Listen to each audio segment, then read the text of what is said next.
अरे ऊपर नीचे बैठे रहते थे, इन्होंने दोनों घर की सफाई बचा दी है। अभी आओ और देखो कि इसमें फ्रिज भी है, एसी भी है, हर चीज है।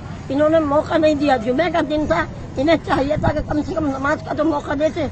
रोजा कज़ा करे हम लोगों ने, जाहिर हिसाब में हम क्या करते हैं, हमारे बच्चे क्या करते हैं, घर पे जाते हैं, वहाँ की छुट्टियाँ कर दी। उन्होंने रोजा कज़ा करा और फिर भी हमारा सामान और हम बाहर बैठे हुए, हमारे पास जगह नहीं है। कोई हमारा घर देखो, 3 घर टूटे हैं मेरे, एक मेरा टूटा, 2 मेरे बेटों की टूटी है। किस आलम में हम रह रहे हैं।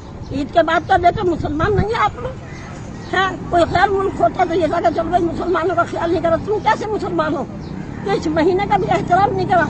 ले लेते आप जगह, एहतराम नहीं, हम देने को तैयार है। खुद निशान लगा दो और अपने हाथ से तोड़ के देते। हाँ नहीं तोड़ते और तोड़ रहे थे। जब ये आए हैं तो लोग अपनी अपनी जगह तोड़ रहे थे। फिर इन्होंने मशीनें चलाई एक साथ 4 पूरा घर तबाह कर दिया मेरे बच्चों का। पूरी जिंदगी का बनाया और वो बर्बाद होकर रह गए। घर से तो घर से, सामान से भी। क्या बोल रहे थे, कहीं बैठने की जगह नहीं है, खोलने की जगह। हम ज़कात खैरात खाएं, जो ले लेके आ रहा है खाना हम नहीं खाएंगे। हमने